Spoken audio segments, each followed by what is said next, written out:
الحمد لله رب العالمين والصلاة والسلام على أشرف الأنبياء والمرسلين نبينا محمد وعلى آله وصحبه ومن تبعهم بإحسان إلى يوم الدين.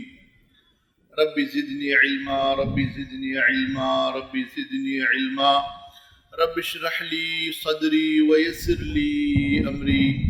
اللهم علمني ما ينفعني وانفعني بما علمتني وزدني علما. سبحانك لا علم لنا إلا ما علمتنا إنك أنت العليم الحكيم. اللهم فقهني في دينك وعلمني القرآن العظيم وتأويله ومراده، وعلمني البيان الواضح واللسان الفصيح والحكم الرشيد والعلم المفيد، واغفر لي ولوالدي ولأساتذتي ومشايخي ولجميع العلماء الصالحين الذين خدموا دينك ونصروه ونشروه، والذين دعوا في سبيلك وجاهدوا بأموالهم وأنفسهم.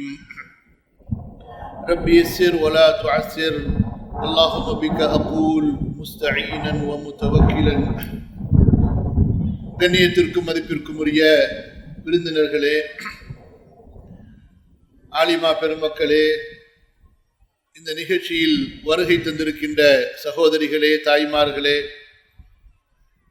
இந்த ஊருடைய முஹல்லாவாசிகளே, ஜமாத்தார்களே, நிர்வாகிகளே, அல்ஹம்துலில்லாஹ், இந்த நிகழ்ச்சி சிறப்பாக மார்க்க உபதேசங்களை கொண்டும் திருக்குர்ஆன் வசனங்களின் நல்லுரைகளை கொண்டும் தொடர்ந்து நடைபெற்று வருகிறது. அல்ஹம்துலில்லாஹ், நீங்கள் எல்லாம் இவ்வளவு பொறுமையாக இந்த நிகழ்ச்சியை சிறப்பித்து தந்து கொண்டிருக்கின்றீர்கள்.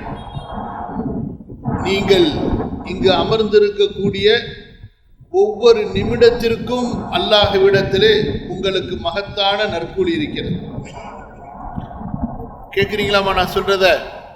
அல்ஹம்துலில்லாஹ், நீங்கள் இங்கு அமர்ந்திருக்கக்கூடிய இந்த ஒவ்வொரு நொடிக்கும் அல்லாஹ்விடத்திலே மகத்தான நற்கூலியை ஆதரவு வையுங்கள். அல்ஹம்துலில்லாஹ், உங்களுடைய தொழுகைக்கு எப்படி அல்லாஹ்விடத்திலே நன்மை இருக்கிறதோ, உங்களுடைய குர்ஆன் திலாவத்திற்கு எப்படி அல்லாஹ்விடத்திலே நன்மை இருக்கிறதோ, அதுபோன்று இந்த சபையிலே நீங்கள் உட்கார்ந்திருக்கின்ற வரை மலக்குகள் உங்களுக்காக துஆ செய்து கொண்டிருக்கிறார்கள். உங்களுக்காக பாவ மன்னிப்பு அல்லாஹ்விடத்திலே கேட்டுக்கொண்டிருக்கிறார்கள். அல்லாஹ் இவர்களை மன்னித்து விடு, இவர்கள் மீது கருணை காட்டு, இவர்கள் எந்த சொர்க்கத்தை ஆசைப்படுகின்றார்களோ அந்த சொர்க்கத்தை இவர்களுக்கு நீ கொடு, எந்த நரகத்தை இவர்கள் பயப்படுகின்றார்களோ அந்த நரகத்திலிருந்து இவர்களை பாதுகாத்துக்கொள் என்று உங்களுக்காக துஆ செய்து கொண்டிருக்கிறார்கள். ஆகவே இன்ஷா அல்லாஹ் இந்த நிகழ்ச்சி இறுதியாக முடிந்து கஃபாராவுடைய துஆ ஓதுகின்ற வரை நீங்கள் பொறுமையாக அமைதியோடு கவனமாக கேட்டுக்கொண்டிருக்க வேண்டும். இன்ஷா அல்லாஹ் செய்வீங்களா? அல்ஹம்துலில்லாஹ். அன்பு சகோதரிகளே, இப்போது நாம் ஒரு முக்கியமான ஒரு தலைப்பை பற்றி பேச இருக்கின்றோம். அது என்ன தலைப்பு? அது என்ன விஷயம்? எந்த ஒன்றை பற்றி நாம் எல்லாம் அலட்சியம் செய்து விட்டோமோ, இன்னும் அலட்சியம் செய்து கொண்டிருக்கிறோமோ, அதுதான் அந்த முக்கியமான விஷயம். அது என்ன? நம்முடைய நேரம், காலம். நம்முடைய நேரமும் காலமும். நாம் ஒவ்வொருவரும் கொஞ்சம் கணக்கெடுத்து பார்க்க வேண்டும். ஒரு நாளைக்கு இரவு பகலில் நான் எவ்வளவு நேரத்தை பயன்படுத்துகிறேன்? நாம் கொஞ்சம் சிந்திக்க வேண்டும். ஒவ்வொரு நாளும் நம்முடைய பகல் இரவில் எவ்வளவு நேரத்தை பயன்படுத்துகிறோம், எவ்வளவு நேரத்தை வீணடிக்கிறோம் என்று. எந்த நேரத்தை நீங்கள் பயன்படுத்தினீர்களோ அது மட்டும்தான் உங்கள் வாழ்க்கை. எந்த நேரத்தை நீங்கள் பயன்படுத்தினீர்களோ அது மட்டும்தான் உங்கள் வாழ்க்கை. எந்த நேரத்தை வீணடித்தீர்களோ அது உங்கள் வாழ்க்கை அல்ல. யார் நேரங்களை காலங்களை வீணடிப்பார்களோ அது அவர்களுக்கு மிகப்பெரிய சோதனையாக ஆகிவிடும். அல்லாஹ் பாதுகாப்பானாக. அல்லாஹு தஆலா நமக்கு வாழ்க்கையின் கால அவகாசத்தை பயன்படுத்திக் கொள்வதற்காக கொடுத்திருக்கின்றானே தவிர வீணடிப்பதற்காக அல்ல. சிறு பிள்ளைகள் விளையாடுவார்கள், குழந்தை பருவம், சிரித்து மகிழ்வார்கள், ஓடுவார்கள். அவர்களுக்கு பொறுப்பு இருக்காது, அவர்களுக்கு விளையாட்டை தவிர வேறொன்றும் தெரியாது. ஆனால் எப்போது பருவ வயதை அடைகின்றோமோ, பருவத்தை எட்டுகின்றோமோ, சகோதரிகளே, நமக்கு பொறுப்பு கொடுக்கப்பட்டு விடுகிறது. நமக்கு பொறுப்பு கொடுக்கப்பட்டு விடுகிறது, கடமை சுமத்தப்பட்டு விடுகிறது. எனவேதான் இஸ்லாமிய மார்க்கத்தில் பாலிகான பருவ வயதை அடைந்த ஆண்களுக்கு பெண்களுக்கும் முக்கல்லஃப் என்று சொல்வார்கள். எப்படி சொல்வார்கள்? முக்கல்லஃப். பருவ வயதை அடைந்த ஆணுக்கும் பெண்ணுக்கும் இஸ்லாமிய மார்க்கத்தில் சொல்லப்படக்கூடிய பெயர் என்ன? முக்கல்லஃப். பொறுப்பு கொடுக்கப்பட்டவர், கடமை சுமத்தப்பட்டவர். சகோதரிகளே, இந்த வாழ்க்கையை நாம் பயன்படுத்தினால்தான் நம்முடைய கபரிலே சந்தோஷமாக இருக்க முடியும். இந்த வாழ்க்கையை நாம் பயன்படுத்தினால்தான் ஆகிரத்திலே உயர்ந்த ஜன்னத்துல் ஃபிர்தௌஸை அடைய முடியும். கனவு காண்பதால் அல்ல, கற்பனைகளால் அல்ல. இன்று நம்மிடத்தில் இருக்கக்கூடிய சோம்பேறித்தனம் ஒன்று. என்ன சோம்பேறித்தனம்? அலட்சிய போக்கு, கவனமின்மை, குறிப்பாக வணக்க வழிபாட்டில். குறிப்பாக எதில்? வணக்க வழிபாடுகளில், இபாதத்துகளில். இது நம்மை அமல்களில் பின்தங்க வைத்து விட்டது. அமல்களிலே நாம் சோர்வடைந்து விட்டோம். நம்முடைய முன்னோர்கள் ஓதிய அளவுக்கு குர்ஆன் ஓதுகிறோமா? நம்முடைய முன்னோர்கள் தொழுத அளவுக்கு தொழுகிறோமா? எனது வயதிலே நான் பார்த்திருக்கிறேன், சிறு பிள்ளையிலே நம்முடைய பாட்டியாக்கள் மகரிபுக்கு பிறகு குர்ஆனை எடுத்து உட்கார்ந்து கொண்டால் ஓதிக்கொண்டே இருப்பார்கள். நோன்பு வைத்துக் கொண்டே இருப்பார்கள், தொழுது கொண்டே இருப்பார்கள். ஆனால் அவர்களுக்குமோ பகலெல்லாம் எல்லா வேலைகளையும் தங்களது கரங்களால் செய்ய வேண்டும். தண்ணீர் எடுப்பதற்கு செல்ல வேண்டும், அடிபைப்பிலே தண்ணீர் எடுக்க வேண்டும். தங்களுடைய குடும்பத்தில் உள்ள அத்தனை நபர்களுடைய துணிகளையும் அவர்கள்தான் கையால் துவைப்பார்கள். அது போக வீட்டிலே ஆடு மாடு இருந்தால் அதையும் பராமரித்துக் கொள்வார்கள். இவ்வளவெல்லாம் செய்தும் இரவிலே வணக்க வழிபாடு, தொழுகை, ஓதுதல், நஃபில் நோன்பு என்று செய்து கொண்டிருந்தார்கள். இன்று நமக்கு எல்லாமே ஒரு பட்டன் போட்டால் நடந்து விடுகிறது, இல்லையா? நீங்கள் அரிசியை, உளுந்தை தட்டி ஒரு பட்டன் போட்டால் உங்களுக்கு தோசை மாவு, இட்லி மாவு ரெடி. துணியை தூக்கி ஒரு மிஷினிலே போட்டு பட்டன் தட்டினால் துணி காய்ந்து வெளியே வந்து விடுகிறது. ஒரு பைப்பை திறந்தால் தண்ணீரை அல்லாஹ் கொடுத்து விடுகின்றான். எல்லாம் வசதியாக்கப்பட்டு விட்டது. ஆனால் நாம் அந்த நேரங்களை பயன்படுத்தவில்லை. அல்லாஹுவை மறந்து விடுகிறோம். அல்லாஹுவை தவிர எல்லாரையும் நினைக்கிறோம். வணக்க வழிபாடுகளை தவிர மற்ற எல்லாம் நமக்கு நினைவுக்கு இருக்கிறது. ஏதோ சில கடமைகளை ஒரு லேபிளை போல ஒரு பலவீனமான பசையை கொண்டு நம்மோடு ஒட்டி வைத்திருக்கிறோம். அந்த பசை கூட சில நேரத்தில் பார்த்தீங்கன்னா பசையில் கூட டூப்ளிகேட் வரும். சில நேரத்தில் இந்த எச்சியை தொட்டு இப்படி மேலே ஒரு ஸ்டிக்கரை ஒட்டுவாங்க. அந்த காலத்தில் பேப்பர் மேலே பேர் எழுதுறது, பிரிச்சா வந்துடும். அந்த மாதிரி தான் இபாதத்து ஒட்டி கொண்டிருக்கிறது. வீட்டிலே கல்யாணம் என்று வந்து விட்டால் தொழுகை காணம், தொழுகை போய்விடுகிறது. விசேஷங்கள் வந்துவிட்டால் இபாதத்துகள் மறைந்து போகின்றன, திலாவத்துகள் மறைந்து போகின்றன. அந்த அளவுக்கு இபாதத்திலே நாம் பலவீனமாக இருக்கிறோம். சகோதரிகளே, நாம் இன்னும் இந்த உலகத்தினுடைய ஹக்கீகத்தை புரியவில்லை. இந்த உலகத்தினுடைய ஹக்கீகத்தை புரியவில்லை. நம்முடைய மரணம் நமக்கு நினைவு வருவதில்லை. நான் ஒரு நாள் செத்து போவேன், என்னை சந்தூக்கிலே சுமப்பார்கள், எனக்கு மரணம் மரணம் உண்டு, நாளையும் நான் மரணிக்கலாம், நாளை மறுநாளும் மரணிக்கலாம். என்னுடைய முன்னோர்களைப் போல எனக்கும் மரணம் உண்டு, நானும் அடக்கம் செய்யப்படுவேன் என்ற நினைவோடு வாழ்கிறோமா?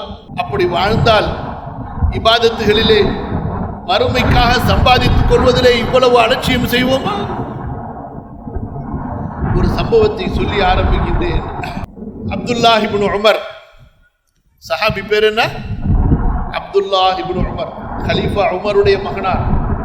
ரசூலுல்லாஹின் மீது பாசம் கொண்ட ஒரு பெரிய மகத்தான நபித்தோழர், மிகப்பெரிய கல்வியாளர், அதுபோன்று தக்குவாவிலும் ரொம்ப உயர்ந்தவர். அவர்கள் ஒரு பாலைவனம் வழியாக பயணம் செய்து கொண்டிருக்கிறார்கள். ஹஜ் உம்ரா போன்ற ஒரு பயணத்திற்காக அவர்கள் பயணம் செய்து கொண்டிருக்கிறார்கள். கவனிங்கம்மா சகோதரிகளா,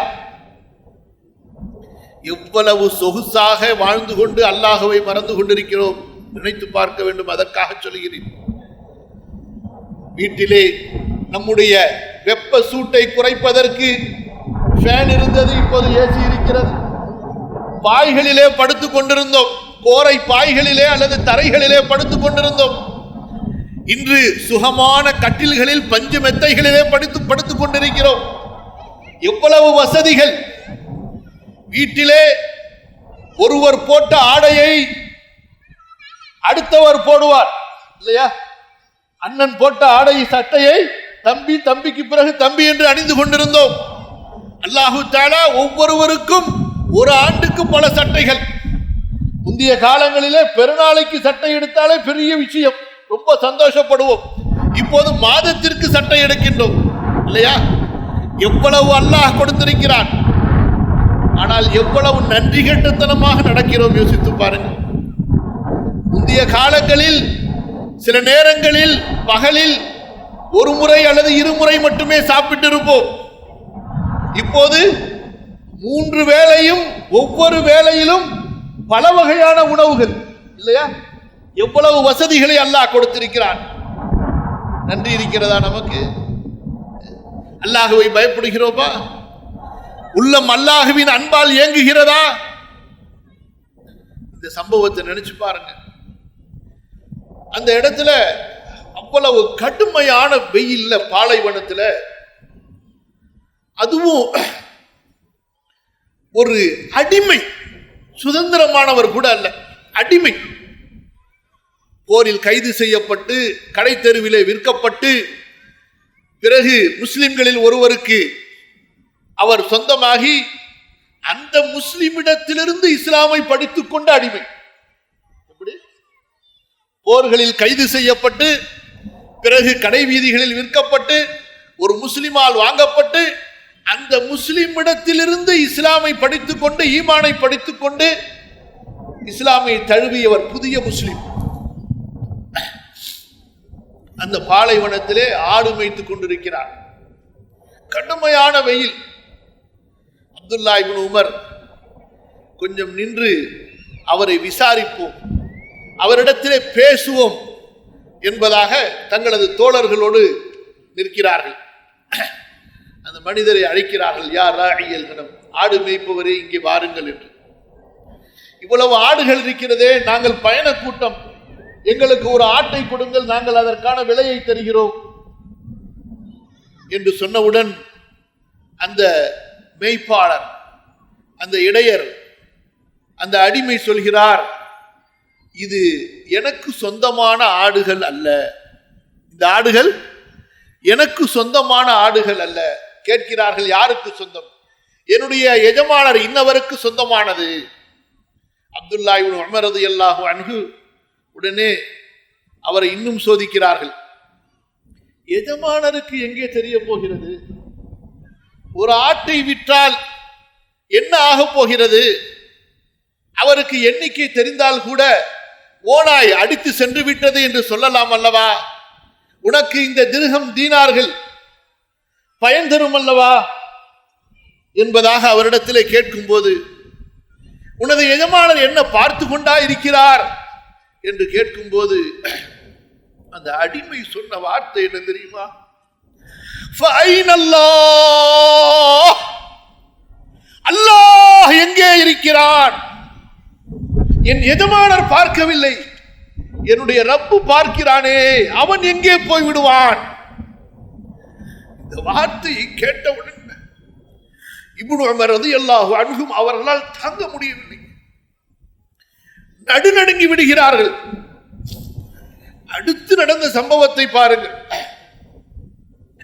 பிறகு கொஞ்சம் அமைதியாகிவிட்டு அப்துல்லா இப்னு உமர் ரலியல்லாஹு அன்ஹு தங்களோடு கொண்டு வந்திருந்த உணவுகளை சரி செய்து அந்த இடையரை தங்களோடு சாப்பிட அழைக்கிறார்கள், தங்களோடு உணவருந்த அழைக்கிறார்கள். ரமதான் மாதம் அல்ல, ரமதான் மாதத்திலே பயணிகளுக்கு சலுகை இருக்கிறது நோன்பை விடுவதற்கு. ரமதான் அல்லாத ஒரு மாதம் உணவு சாப்பிட அந்த அடிமையை அழைக்கிறார்கள். அப்போது அந்த அடிமை என்ன சொல்கிறார் தெரியுமா? அந்த அடிமை என்ன சொல்கிறார் தெரியுமா? லா ஃபைன்னி ஸாயிமுன், நான் உங்களோடு உணவருந்துவதில் கலந்து கொள்ள முடியாது, நான் நோன்பாளியாக இருக்கிறேன், நான் நோன்பாளியாக இருக்கிறேன். என்ன சஹர் செய்திருப்பார் அந்த பாலைவனத்திலே? இஃப்தாருக்கு என்ன இருக்கும் சொல்லுங்கள் பார்க்கலாம். நான் நோன்பாளியாக இருக்கிறேன். நடுநடுங்கிய இப்னு உமர் கேட்கிறார்கள், சுப்ஹானல்லாஹ், இவ்வளவு அமானித பேணிக்கையோடு, இவ்வளவு நம்பிக்கையோடு, இவ்வளவு வணக்க வழிபாட்டோடு நீ இருக்கிறாயே, ஏன் என்று கேட்கிறார்கள். அப்போது சொல்கிறார், அந்த அடிமை புரிந்த இஸ்லாமை நாம் புரிந்திருக்கிறோமா? யோசித்து பாருங்கள். சூரத்துல் ஹக்காவுடைய வசனத்தை ஓதி காட்டுகின்றார். நான் இந்த நம்பிக்கையை, இந்த ஒழுக்கத்தை, இந்த அமானித பேணுதலை, இந்த நோன்பை ஏன் நோக்கிறேன் தெரியுமா?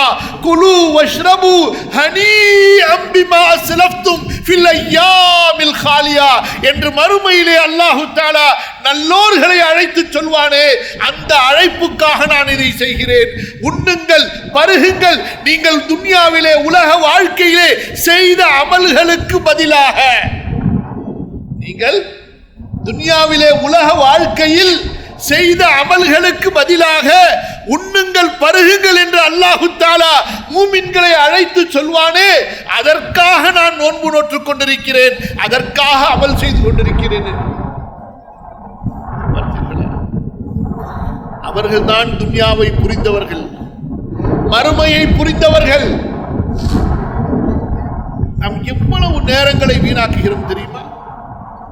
நம்முடைய உணவுகளுக்காக, நம்முடைய வீணான பேச்சுகளுக்காக, ஆடம்பர தேவைகளுக்காக, அர்த்தமே இல்லாத சடங்குகளுக்காக, பொருளே இல்லாத சடங்குகளுக்காக, ஒரு நோக்கமே இல்லாத, பலனே தராத வீணான ஆடம்பரங்களுக்காக எவ்வளவு நேரங்களை வீணாக்கி கொண்டிருக்கிறோம் தெரியுமா?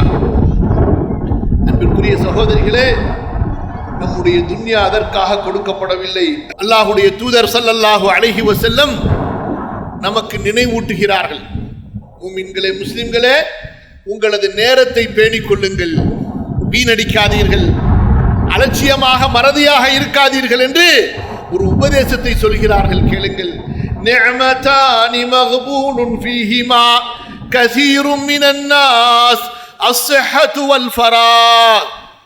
அல்லாஹு தஆலா உங்களுக்கு கொடுத்த மகத்தான பெரிய 2 அற்கொடைகள், 2 நற்பாக்கியங்கள்.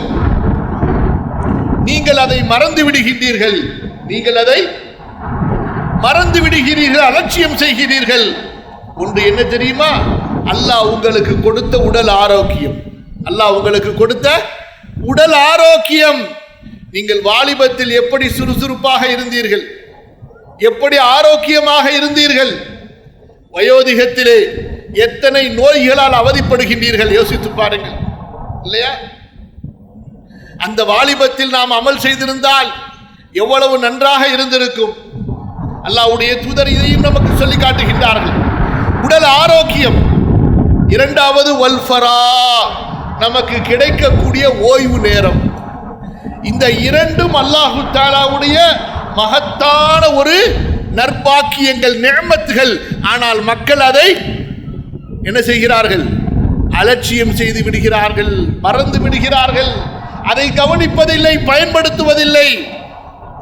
அல்லாஹ்வின் அடியார்களே, ரப்புல் ஆலமீன் சூரத்துல் ஃபுர்கானுடைய 62வது வசனம் 25வது சூராவிலே சொல்கிறார், வஹுவல்லதீ ஜஅலல் லைல வன்-நஹார் ஹில்ஃபத்தல் லிமன் அராத அன் யذكر அவ் அராத ஷுக்கூரா. அல்லாஹ் சொல்கிறான், உங்களுக்கு இரவை ஏன் கொடுத்தேன் தெரியுமா? பகலை ஏன் படைத்தேன் தெரியுமா? நல்லுபதேசம் பெறக்கூடியவர்கள் அந்த நேரங்களை பயன்படுத்திக் கொள்வதற்காக, அல்லாஹ்விற்கு நன்றி செலுத்த விரும்புகிறவர்கள் அந்த நேரங்களில் நல்லமல்கள் செய்து கொள்வதற்காக, நம்முடைய வாழ்வாதாரத்தை தேடுவதற்காக மட்டும் கொடுக்கப்பட்டதல்ல, பகலும் ஓய்வுக்காக இரவும் என்று. அல்லாஹு தஆலா பகலில் சில தொழுகைகளை கடமையாக்கினான், இரவிலே சில தொழுகைகளை கடமையாக்கினான், இரவிலே உபரியான நஃபிலான தொழுகைகளை அல்லாஹ் கடமையாக்கினான். அல்லாஹ்வை வணங்குவதற்காக உங்களது நேரங்களை ஒதுக்குங்கள் என்று அல்லாஹு தஆலா நம்மிடத்தில் கேட்கிறான். ஏன் அல்லாஹ்விற்கு நம்முடைய இபாதத்து தேவையா? அல்லது அந்த இபாதத்தை கொண்டு உங்களுக்கு சொர்க்கத்தை அலங்கரிப்பதற்காக அல்லாஹு தஆலா கேட்கிறானா? நமக்கு நம்முடைய சொர்க்கத்தை அலங்கரிப்பதற்காக இந்த துன்யாவுடைய வாழ்க்கையை அல்லாஹு தஆலா பயன்படுத்திக் கொள்ள சொல்கிறான். சூரா ஃபாத்திர் 35வது அத்தியாயம் 37வது வசனம் அல்லாஹு தஆலா ஒரு எச்சரிக்கையை நம்மிடத்திலே சொல்கிறான்.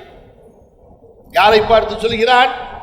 யார் நேரங்களை வீணாக்கினார்களோ, யார் துன்யாவுடைய வாழ்க்கையை பாழாக்கினார்களோ, மறுமையை மறந்தார்களோ, அமல்களை சேர்த்துக் கொள்ளவில்லையோ, அவர்களை பார்த்து ரப்பு தஆலா கேள்வியாக கேட்டு அவர்களை எச்சரிக்கிறான், குத்துகிறான். அல்லாஹு தஆலா அவலம் நுஅம்மிர்கும் மா யததக்கரு ஃபீஹி மன் ததக்கர். மனிதனே, நல்லுபதேசம் பெறக்கூடிய அளவிற்கு உனக்கு இந்த உலகத்திலே வாழ்க்கை கொடுத்தோம் அல்லவா? உனக்கு எவ்வளவு வாழ்க்கை கொடுத்தோம், இவ்வளவு நீண்ட இந்த காலத்தை இந்த உலகத்திலே கொடுத்தோமே, உபதேசம் பெற்றாயா? நல்லுரை பெற்றாயா? புரிந்தாயா? அமல் செய்தாயா?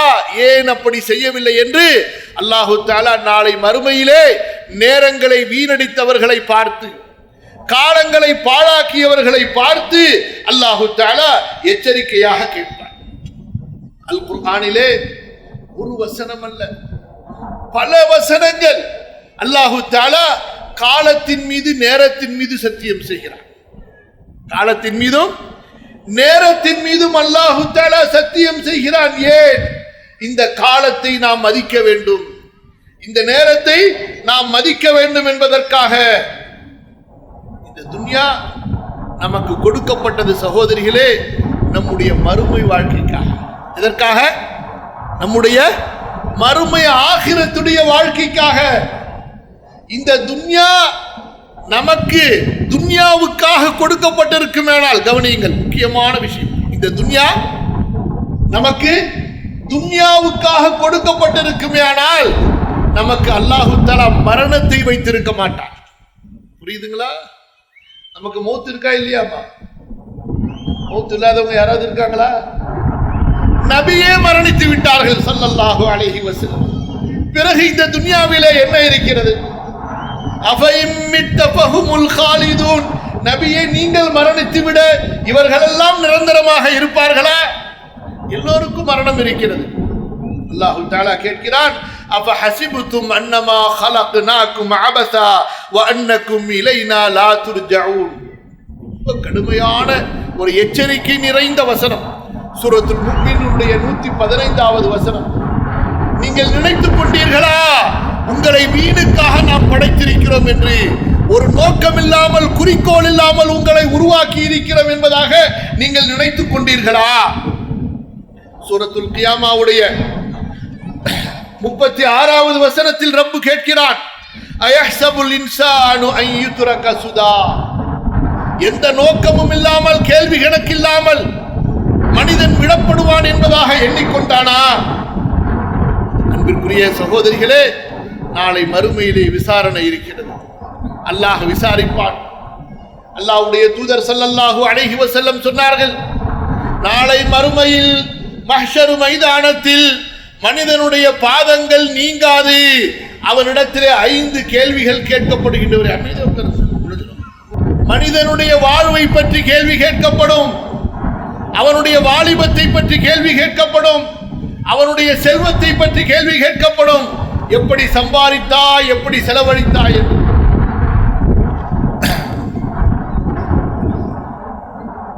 அல்லாஹ்வுடைய அடியார்களே, இந்த துன்யாவை ஆகிரத்துக்காக பயன்படுத்த வேண்டும். யார் வெற்றியாளர்கள்? இந்த துன்யாவை விற்று ஆகிரத்தை வாங்கியவர்கள், உலக இன்பத்தை துறந்து சொர்க்கத்தின் இன்பத்தை வாங்கியவர்கள். அல்லாஹ் சுப்ஹானஹு வ தஆலா என்னையும் உங்களையும் இந்த துன்யாவுடைய வாழ்க்கையை ஆகிரத்துக்கு பயன்படுத்தி கொண்டவர்களாக ஆக்க வேண்டும், மறுமைக்காக வாழக்கூடியவர்களாக ஆக்க வேண்டும். துன்யாவுடைய உலக மோகத்திலே மூழ்கி மறுமையை மறந்துவிடக் கூடாது. அமல்களை கட்டுச்சாதம் அதுதான், நம்முடைய பயணத்திற்கான கட்டுச்சாதம் அதுதான்.